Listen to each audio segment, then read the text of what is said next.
தொலைக்காட்சியில் ஒலிக்க தொடங்கிய ஹார்மோனிய இசைக்கற்றைகள் தற்போது உலக இசையரங்கில் புதிய சகாப்தத்தை அரங்கேற்ற உள்ளது. ராசையாவாக இசை கற்றுக்கொள்ள தொடங்கி இன்று இசைஞானியாக உலகை வலம் வரும் இளையராஜா வேலியன்ட் என்ற சிம்போனியை எழுதி முடித்துள்ளார். ஒரு பாடலுக்காக மாத கணக்கில் நேரம் எடுத்துக்கொள்ளும் இசை அமைப்பாளர்கள் மத்தியில் வெறும் 34 நாட்களில் தனது புதிய சிம்போனியை தயார் செய்துள்ளார் இளையராஜா. லண்டன் அப்பல்லோ அரங்கத்தில் நேரடியாக இசைக்க உள்ள வேலியன்ட் என்ற இந்த சிம்போனியை உலகின் தலை சிறந்த இசைக்குழுவான ராயல் பிலார்மோனிக் ஆர்கெஸ்ட்ரா கலைஞர்கள் வாசிக்க உள்ளனர். இந்த சிம்போனி நிகழ்ச்சி இளையராஜாவுக்கு மட்டுமல்லாமல் இந்தியாவிற்கே பெருமை சேர்க்கும் என சொல்லப்படுகிறது. ஆம், இதுவரை சிம்போனி என்றாலே மொசார்ட், பீத்தோவன் என ரசிகர்கள் கொண்டாடி வந்த நிலையில் இனிமேல் அந்த வரிசையில் இளையராஜாவின் பெயரும் இடம் பிடிக்கும் என்பதே இதற்கு காரணம். ஆனாலும் சிம்போனி என்றால் என்ன, அந்த இசையின் தனித்துவம் என்ன என்பதே பலரது கேள்வியாக உள்ளது. சிம்போனியை எளிதாக புரிந்து கொள்ள வேண்டும் என்றால் அது வெஸ்டர்ன் கிளாசிக் மியூசிக் என்பதை முதலில் உள்வாங்கிக் கொண்டாலே போதும்.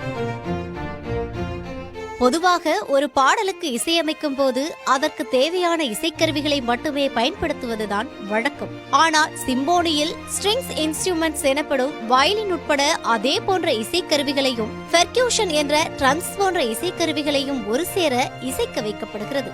இப்படி 30 முதல் 100க்கும் மேற்பட்ட ஸ்ட்ரிங்ஸ், பெர்க்யூஷன் இசைக்கருவிகளை ஒரே மியூசிக்கல் நோட்ஸில் இணைத்து அதனை இசையாக்குவதுதான் சிம்போனி. கேட்பதற்கு இது எளிதாக தெரிந்தாலும் ஏற்ற இறக்கங்களுடன் அடக்கி ஆர்ப்பரிக்கும் பிரம்மாண்டத்துடன் 100க்கும் மேற்பட்ட இசைக்கருவிகளை ஒரே நோட்ஸில் எழுதி ஒன்றிணைப்பது சாத்தியம் இல்லாதது. முழுக்க முழுக்க இது இசையோடும் இசையாகவும் இசைக்காகவும் மட்டுமே வாழும் ஒருவரால் மட்டுமே எழுத முடியும். அப்படிப்பட்ட மாபெரும் சாதனையை இசைஞானி இளையராஜா செய்யவிருப்பது உண்மையிலேயே இந்தியாவிற்கு பெருமையான ஒன்றுதான். தனது சினிமா பாடல்களிலும் சிம்போனி இசையை சில துணுக்குகளாக பயன்படுத்தியுள்ளார் இளையராஜா. இதற்கு உதாரணமாக ரஜினியின் தளபதி படத்தில் வரும் சுந்தரி கண்ணால் ஒரு சேதி என்ற பாடலையும் சொல்லலாம்.